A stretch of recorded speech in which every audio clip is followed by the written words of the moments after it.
Mulyadi mengatakan negara ini sudah rusak bukan melalui penjajahan model lama, tidak adanya stabilitas dan adaptasi politik jelasnya. Kata Mulyadi, rezim Jokowi lebih mementingkan pembangunan infrastruktur ketimbang sumber daya manusia.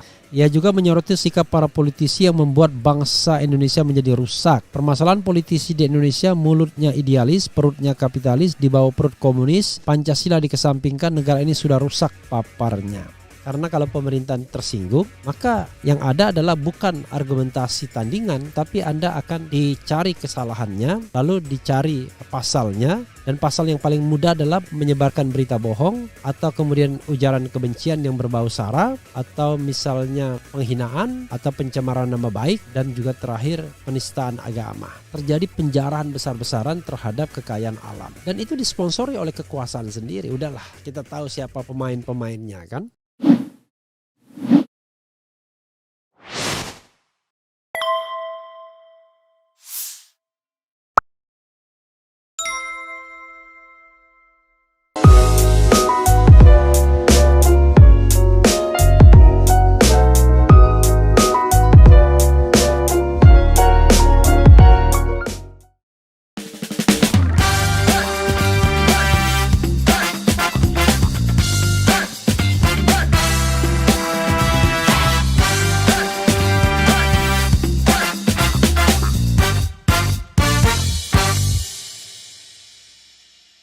Assalamualaikum warahmatullahi wabarakatuh.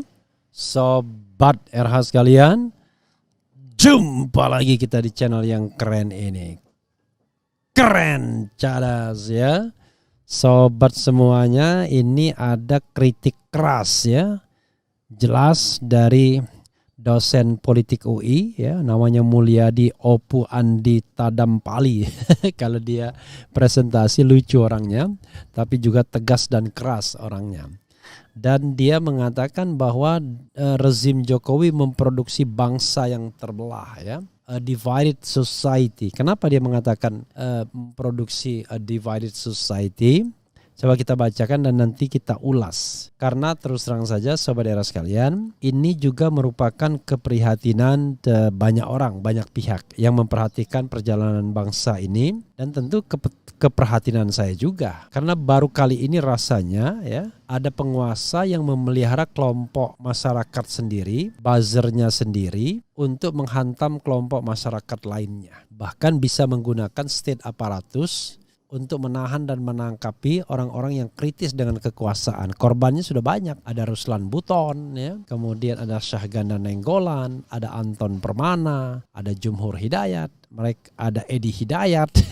Jadi mereka semua adalah korban-korban ketika rezim satu membelah masyarakat, yang kedua tidak bisa menerima perbedaan pendapat. Jadi memang prihatin kita karena ketika Bung Karno memerdekakan bangsa ini, Bung Hatta memerdekakan bangsa ini, dan the founding parents lainnya memerdekakan bangsa ini, mereka berpikir bahwa negeri yang bebas dari penjajahan itu juga akan melindungi segenap bangsa dan seluruh tumpah darah. Yang terjadi tidak, sebaliknya sekarang ini. Suasananya teror mencekam. Orang mengatakan, ya karena kamu mengkritik lah, negara demokratis itu ya justru harus menerima kedua-duanya. Pujian diterima, kritik diterima juga. Jadi kalau orang mau memuji pemerintahan silahkan. Mau mengkritik pemerintahan harusnya dibolehkan. Bagaimana kalau kritiknya tidak benar? Benar atau tidak itu yang penting, kebebasan mengkritik itu tetap dibuka. Kan nanti biarkan masyarakat yang akan menilai apakah kritikan itu rubbish, sampah, ataukah kritikan itu benar. Tetapi ketika direpresi dengan menyebarkan berita bohong, mengajukan atau membuat perpecahan dan lain sebagainya, maka saat itulah kita sesungguhnya tidak menjadi bangsa yang mau menghargai atau mau berbeda pendapat ya. Oke, coba kita bacakan sobat daerah sekalian apa yang disampaikan oleh dosen UI ini. Rezim Joko Widodo memproduksi keterbelahan di masyarakat, perbedaan pandangan politik membuat masyarakat terbelah sampai sekarang. Rezim ini sedang memproduksi bangsa yang terbelah, dosen diadu dengan mahasiswa, istri diadu dengan suami, anak melawan orang tua, kata dosen UI Mulyadi Opu Andi Tadampali di acara syukuran Hari Sumpah Pemuda di Jakarta. Mulyadi mengatakan negara ini sudah rusak bukan melalui penjajahan model lama, tidak adanya stabilitas dan adaptasi politik jelasnya. Kata Mulyadi, rezim Jokowi lebih mementingkan pembangunan infrastruktur ketimbang sumber daya manusia. Jepang mengedepankan pembangunan SDM dan terbukti sekarang, ungkap Mulyadi. Ia juga menyoroti sikap para politisi yang membuat bangsa Indonesia menjadi rusak.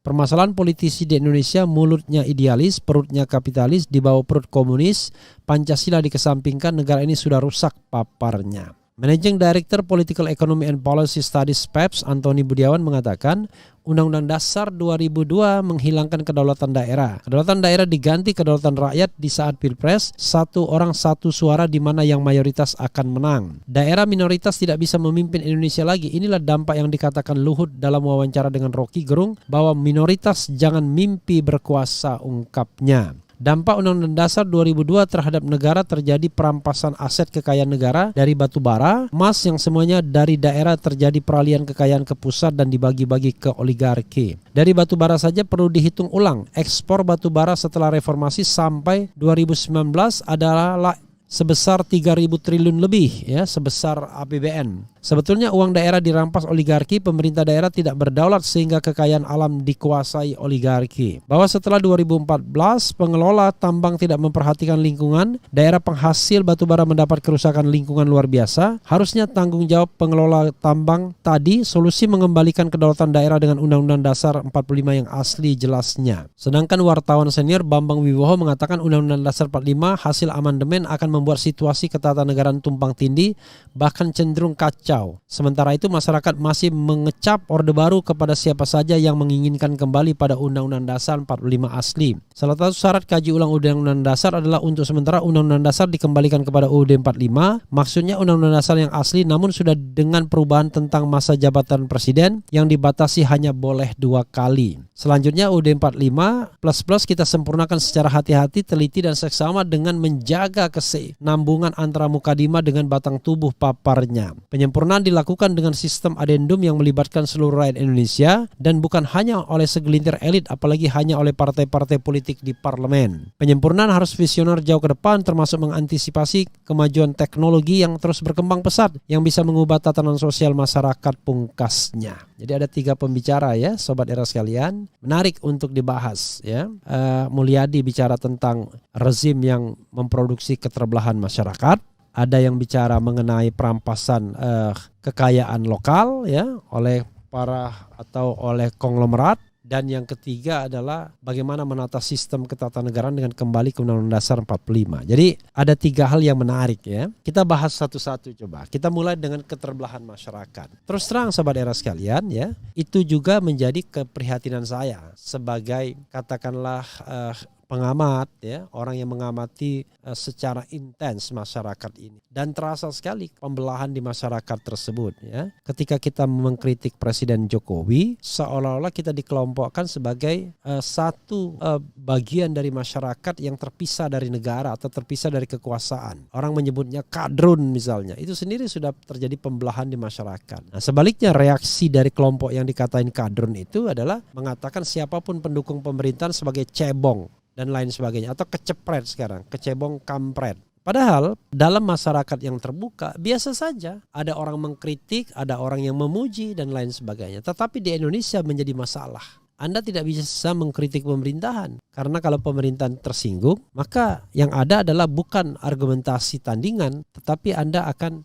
dicari kesalahannya, lalu dicari pasalnya. Dan pasal yang paling mudah adalah menyebarkan berita bohong, atau kemudian ujaran kebencian yang berbau sara, atau misalnya penghinaan atau pencemaran nama baik, dan juga terakhir penistaan agama. Jadi banyak sekali aktivis yang kemudian kena dengan hal-hal seperti itu. Ya tentu kalau kita bilang banyak, pasti jumlahnya tidak ratusan. Tapi kalau dalam hukum memenjarakan satu orang yang tidak bersalah itu lebih jahat, lebih jahat dibandingkan membebaskan 1.000 orang yang bersalah. Jadi bandingannya begitu. Karena satu orang yang tidak bersalah di penjara itu dosa kita. Dan dosa pemerintahan ini banyak sekali karena telah memenjarakan orang-orang yang tidak bersalah, tidak berbuat kejahatan hanya karena dia mengkritik. Bambang Tri misalnya dengan Gus Nur saat ini. Kok harus ditahan dengan alasan melakukan penistaan agama? Kalau urusannya adalah penistaan agama, kenapa Ahok nggak ditahan pada waktu itu? Kenapa dibiarkan saja misalnya? Kalau sekarang kok tiba-tiba rajin sekali menahan orang. Padahal tidak ada juga yang ribut bahwa itu adalah penistaan agama. Jadi a divided society ini terjadi karena memang pemerintah tidak mau, satu, tidak mau menerima kritik. Yang kedua, memelihara para buzzer, memelihara para pendukungnya secara permanen. Padahal harusnya semua itu dibubarkan dan kita menuju satu masyarakat yang dipimpin oleh seorang presiden. Tetapi sekali lagi kita bicara capacity to govern. Kalau capacity to governnya tidak ada, susah kita. Atau capacity to unite, kapasitas untuk menyatukan juga tidak ada, susah juga kita.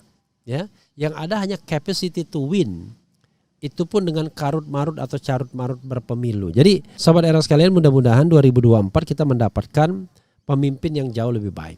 Satu ya. Kedua, sekarang ini memang terjadi penjarahan besar-besaran terhadap kekayaan alam. Dan itu difasilitasi oleh undang-undang. Sebagai contoh misalnya undang-undang tentang minerba yang baru. Padahal jelas-jelas kalau masih menggunakan undang-undang minerba sebelumnya, itu para penambang batu bara dengan omset triliunan itu akan gigit jari karena tambang-tambang itu harus kembali kepada negara dan negara adalah yang menguasai tambang itu untuk kesejahteraan masyarakat. Sebagai imbangannya mereka boleh menambang, tapi first option untuk BUMN dan BUMD. Tapi yang terjadi adalah perubahan undang-undang dalam gelap-gelap, tiba-tiba undang-undang yang mengatur minerba berubah. Yang tadinya konsesi harus kembali ke negara, tiba-tiba bisa balik kepada para penambang yang bersangkutan dengan konsesi 10-20 tahun ke depan. Jadi terjadi penjarahan besar-besaran terhadap kekayaan alam. Dan itu disponsori oleh kekuasaan sendiri. Udahlah, kita tahu siapa pemain-pemainnya kan. Hanya kita tidak bisa sebutkan nama. Karena begitu sebutkan nama mulai cemaran nama baik dan lain sebagainya. Padahal yang namanya undang-undang minerba itu jelas dan tegas. Itu adalah salah satu perampokan sumber daya alam yang dilegalisasi melalui perundang-undangan. Jadi gak jelas kapan pembahasannya, tiba-tiba undang-undang itu disahkan. Ketika COVID dan lain sebagainya, tiba-tiba sahlah undang-undang tentang minerba yang sebelumnya klausul itu mau dititipkan di undang-undang Omnibus Law. Itu dua. Nah yang ketiga, sobat era sekalian, ketika kita bicara kembali kepada Undang-Undang Dasar 1945, kita harus hati-hati. Ya, kita harus hati-hati. Kenapa? Hati-hatinya begini, jangan sampai kita mau setback karena kita tidak suka situasi hari ini. Saya membayangkan ya, ada penguasa militer dengan keberaniannya membisiki Presiden Jokowi, Pak, Bapak keluarkan dekret presiden saja Pak, seperti Bung Karno pada 5 Juli 59. Kenapa? Dekret itu bisa menjamin Bapak 3 periode loh, 4 periode loh. Karena begitu kembali kepada Undang-Undang Dasar 1945, tidak ada lagi pembatasan jabatan. Tidak ada lagi pembatasan jabatan. Karena lalu nanti kami dari TNI dan Polri bisa masuk lagi sebagai utusan golongan di MPR. Bapak nggak perlu susah-susah, tinggal membeli anggota MPR saja untuk terpilih kembali. Nanti kita amankan semuanya. Dan Cukong siap mendanai itu semua. Kan gawat kalau ini terjadi karena dengan pemilihan oleh MPR maka jauh lebih riskan. Kalau awal-awal reformasi anggota DPR, anggota MPR dan politisnya belum tahu praktik-praktik money politik seperti ini. Tapi sekarang sudah lazim pemilihan-pemilihan ketua di lembaga negara itu dengan praktik-praktik yang seperti ini. Kecuali kalau memang based on hasil pemilu. Itu berbeda. Karena itulah hati-hati menurut saya ya ketika kita mewacanakan untuk kembali ke Undang-Undang Dasar 1945. Karena kembali ke Undang-Undang Dasar 1945 itu bukanlah panacea menurut saya. Jadi apa panaceanya? Begini, panaceanya adalah seperti yang saya katakan, yang saya berharap ketika Presiden Jokowi terpilih untuk kedua kalinya. Tetapi ternyata it didn't happen ya, it didn't happen. Jadi saya berpikir bahwa nanti setelah Presiden 2024 terpilih, maka mudah-mudahan dia menjadi enlightened leader ya, an enlightened leader. Jadi dia seorang pemimpin yang tercerahkan. Maka agenda pertama dia 3 menurut saya.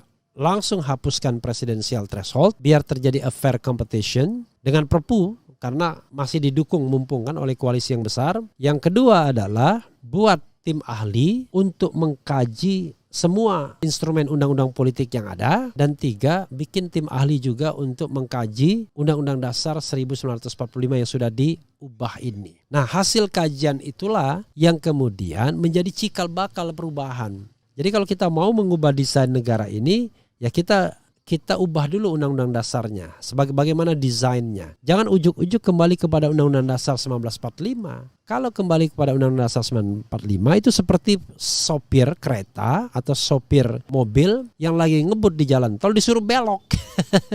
Maka akan terjadi permasalahan yang luar biasa. Tiba-tiba MK disuruh bubar, DPD disuruh bubar, ya, KY disuruh bubar. Nah, ini menurut saya tidak elok ya, jadi tidak memikirkan konsekuensi-konsekuensinya. Jadi yang benar adalah kaji dulu secara komprehensif, ajukan draft perubahan undang dasar yang baru yang tentu saja didasari pada jiwa yang dikehendaki oleh the founding parents kita yang tentu yang baik. Misalnya azas kekeluargaan, itu kan baik.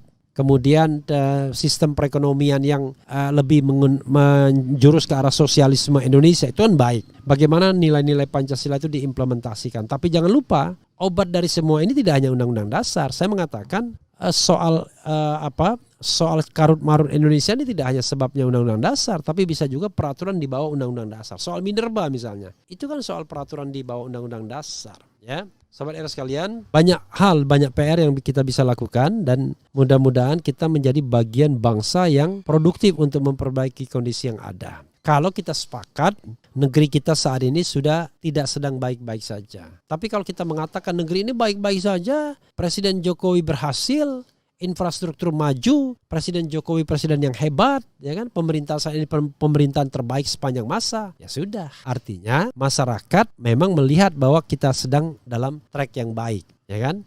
Tetapi kalau mayoritas masyarakat melihat kita sedang dalam kondisi yang tidak baik-baik saja, maka memang perlu perubahan fundamental di 2024. Salah satunya adalah bagaimana kita menciptakan pemilu yang tidak pakai uang banyak, pemilu yang tidak kotor, pemilu yang tidak jorok dengan money politics. Kalau seorang Menko Polhukam mengatakan tidak bisa dihindari, bukan berarti kita tidak berusaha untuk menghilangkan itu. Kita harus mengkaji betul instrumen-instrumen ketatanegaraan yang bisa dipakai untuk memperbaiki kondisi yang ada. Dan sebenarnya pemerintahan Presiden Jokowi belum terlambat. Bikin saja dia perpu yang betul-betul bisa menjamin bahwa yang namanya pemilu itu bisa berlangsung secara jujur dan adil. Presiden Jokowi kan tidak memiliki kepentingan, harusnya begitu. Dia tidak punya lagi kans untuk menjadi presiden sehingga dia berpikir bagaimana memunculkan legacy yang baik. Tapi kalau memang menjadi partisan, memenangkan calon tertentu dengan cara apapun termasuk menggerakkan state apparatus, wah gawat. Maka orang-orang yang ada di kekuasaan hari ini tidak ingin menyumbang hal baik bagi republik ini, tapi hanya ingin berkuasa saja. Dan ini memprihatinkan bagi kita semua, karena nanti kekuasaan kalau tetap dipertahankan dengan cara begitu, maka kekuasaan itu tidak akan pernah amanah. Kita hidup dalam teror terus-menerus dan Indonesia tidak akan pernah menjadi negara yang besar, tidak akan menjadi negara yang membebaskan rakyatnya, yang memberikan perlindungan rakyatnya, yang menghargai perbedaan pendapat, bisa mengklaim diri sebagai negara demokrasi pluralis terbesar dan lain sebagainya. Jadi kita berharap ada perbaikan yang signifikan mulai hari ini dan terutama ketika terjadi pergantian kepemimpinan di 2024. Itu saja sobat era sekalian. Kita bacakan 1-2 komentar ya. Sayang kalau sobat era tidak dibacakan komentarnya. Kemudian saya perhatikan rezim ini ahli dalam politik kambing hitam, distraction ya. Masalah negeri ini tuh koruptor dan mafia, tapi nuduh-nuduh rakyat yang radikal. Yang masalah itu politik uang, tapi nuduh-nuduh politik identitas ya. Iya. Jadi kalau kita bicara tentang pemilu, itu politik uang itu yang paling bermasalah, bukan politik identitas. Karena itu bersihkan pemilu dari uang ya, dari politik uang. Kalau pemimpin dan politikus nggak tahu dan nggak takut sama dosa, semua tindakan pastinya akan dinilai baik-baik saja. Untuk mengakomodir keinginan sebagian rakyat untuk kembali ke Undang-Undang Dasar 45, saya setuju dan pemilihan gubernur, bupati, dan wali kota melalui perwakilan tapi khusus pilpres dengan secara langsung. Itu nggak kembali, sahabat sekalian ya. Pengertian kembali itu semua kembali status quo. Setelah kembali, nanti terserah MPR mau mengubahnya atau tidak. Kalau MPR-nya nggak mau mengubah gimana coba? Karena itu saya sarankan bukan kembali, tetapi membuat draft baru yang betul-betul mengejawantahkan nilai-nilai Pancasila dan Undang-Undang Dasar 1945 hasil PPKI yang tentu masih relevan dengan semangat zaman seperti sekarang ini. Pak JKW punya satu kelemahan, yaitu bersikap permisif, ya. Permisif terhadap orang-orang yang memujinya, permisif kepada orang-orang yang mau mengepuk oposisi, permisif terhadap orang yang sering memberikan harapan palsu. That's the point, ya. Jadi watak dari state apparatus, ya, yang menguasai persenjataan misalnya, itu selalu watak yang tentu tidak demokratis, karena mereka tidak dididik untuk berdemokrasi. Mereka adalah to kill or to be killed, dibunuh atau membunuh atau dibunuh. Sementara transisi Polri menjadi sipil itu masih terkendala dengan sistem yang berlangsung sekarang, yang justru mereka nikmati, dan sehingga mereka justru tidak menjadi sipil. Makin besar organisasinya dan kepangkatan, makin banyak jenderal-jenderalnya. How come bisa menjadi sipil dengan jenderal-jenderal? Sambo saja, bayangkan seorang Sambo itu bisa memiliki berapa ya? 10 ajudan, bayangkan, yang dia berfoto itu. Padahal menteri saja, ajudannya cuma 1. Yang jelas-jelas bahwa menteri itu adalah pejabat setingkat Kapolri. Bayangkan seorang bintang 2 punya 10 ajudan, dan bahkan bisa ajudan istrinya. How come? Kalau kita bicara mengenai good governance dan clean government, apakah iya negara memberikan juga ajudan buat istri dan anak-anak misalnya untuk mengawal?